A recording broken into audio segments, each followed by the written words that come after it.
I double booked myself because I had a thing in the city. I had a thing that I was doing. I stayed in the city and I took my dog. Took Robert to the city, to the hotel. There's so many dog-friendly hotels around. I love it so much. She's bougie as well. Bob loves a hotel. She absolutely loves just stretching out on a fucking hotel couch. It's really great. But the thing is, now that she's fully grown, she's huge now. She's like 42 kilos, big fat dog, like American Staffy, maybe Great Dane cross. She's huge, right? She's actually chilling there on the couch right now, listening to this.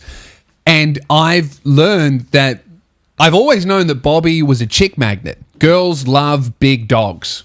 All right. People think that girls love cute little dogs. No, chicks love fucking beasts. All right. There's a reason Beauty and the Beast is so popular. If he was a chihuahua, no one would have seen that fucking film. And I guarantee you Belle would not have wanted to fuck him. But girls love big dogs. And I've always known this, right? Because every chick is always like, oh, wow, what's her name? She's so pretty. She's so well behaved, blah, blah, blah. I've always known that. But what I realized from our city trip, we spent 2 nights in the city, is that Bobby is, as much as she is a chick magnet, she's an even bigger crackhead magnet. Crackheads love Robert.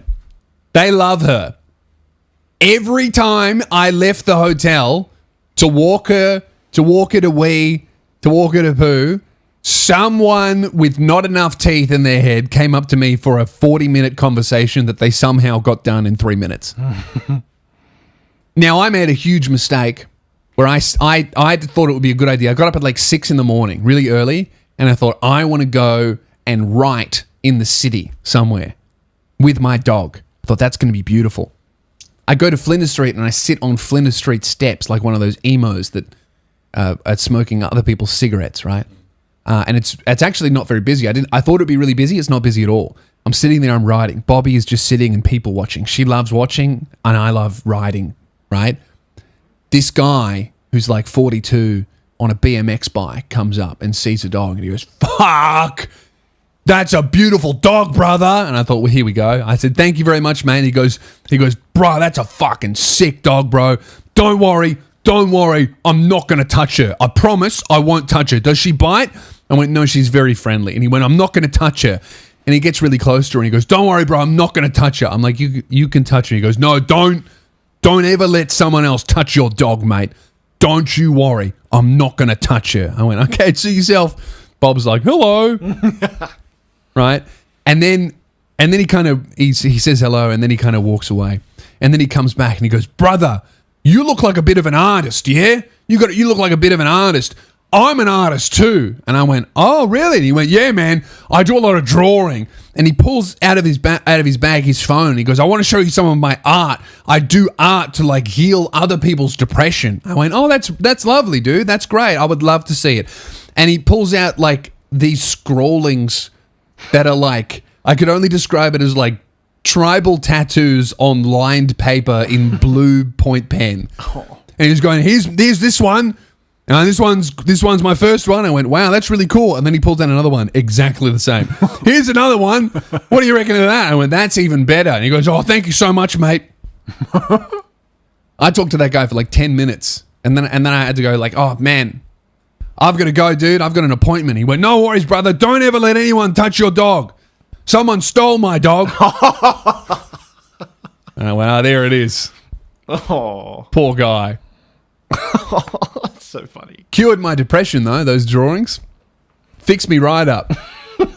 I took one look at those big pen tribal tattoo scrollings and I thought, man, why would I ever be sad again?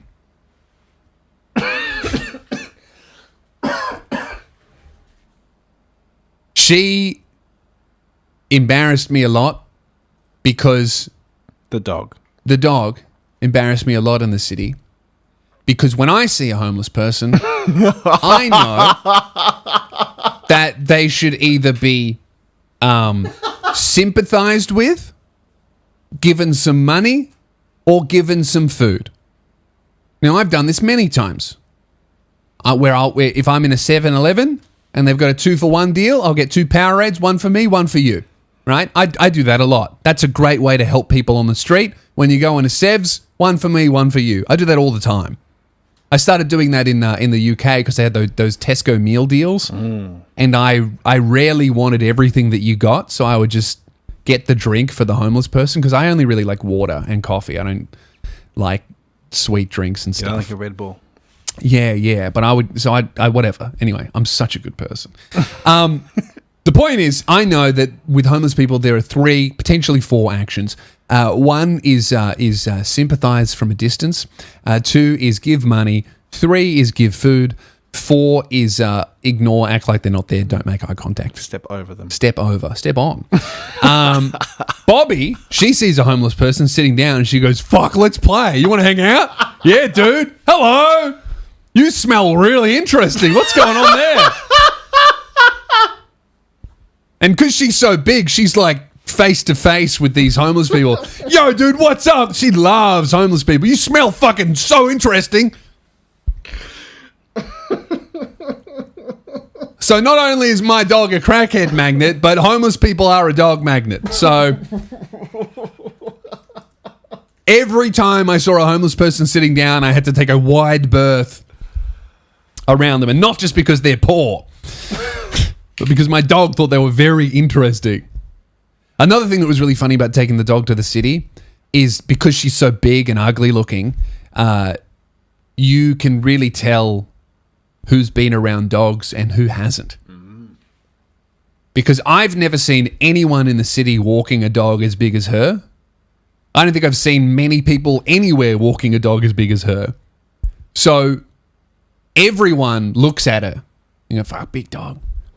But I would say at least every 50 to 100 people we passed, one person would be fucking terrified and jump out of their skin. And it was very funny. And it was always like an Indian guy or an Asian person or like a Muslim guy. Because Muslim people don't have dogs, right? So they're not around them. And and a lot of them really fear them, which is really really funny. A lot of the Crusaders will be looking down upon Bobby with pride.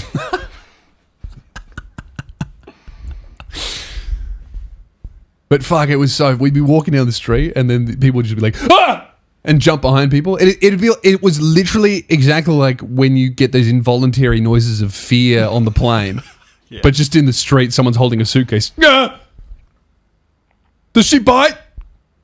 I reckon I ruined at least 3 relationships because there was like a boyfriend and a girlfriend walking, and then like the boyfriend jumped in fear and got behind the girlfriend who is like cool with dogs. Yeah. And he's like, ah! And you just saw the girlfriend be like, ugh. Got the ick. Yeah. You can't be with someone who jumps behind you when they see a friendly dog. She's pretty good at listening to me, but her primary sense is smell. Right? You're around a lot of dogs that like they love looking at stuff or hearing.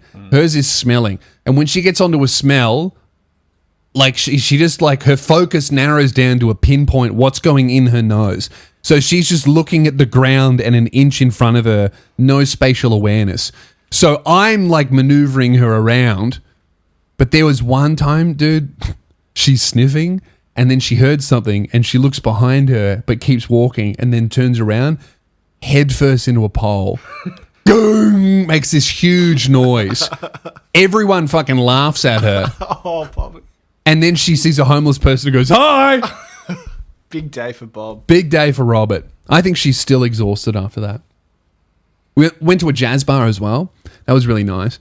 Went to, what was it called? It was called Paris Cat. You should go. It's like a little 60-seater, maybe max 60, probably more like 40 comfortably.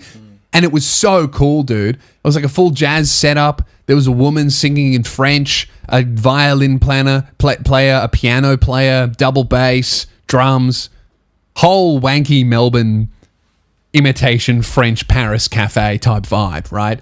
And I really got the sense that fuck, it's impressive when one type of person plays an instrument, but less impressive when another person plays an instrument. Like Asian girl on the piano, whatever, right? That's to be expected. White guy on the violin, fuck. That's cool. That's crazy. Black guy on the trumpet? Yeah, you know, I've seen that before. If you saw a black guy playing the mandolin, you'd be like, dude, that's cool as fuck. Black guy playing the organ, who cares? White guy on the drums? Boring. Seen it before. What's a weird instrument for a white guy to play? White male on the flute.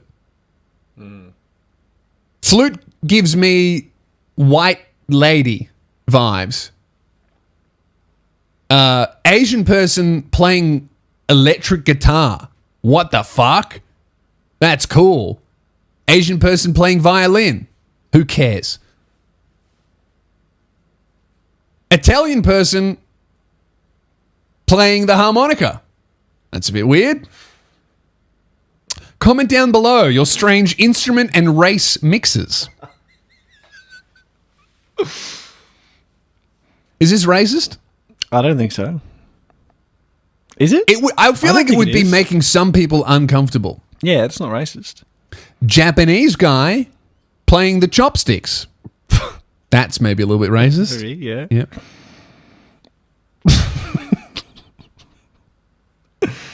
Jewish. Anyway.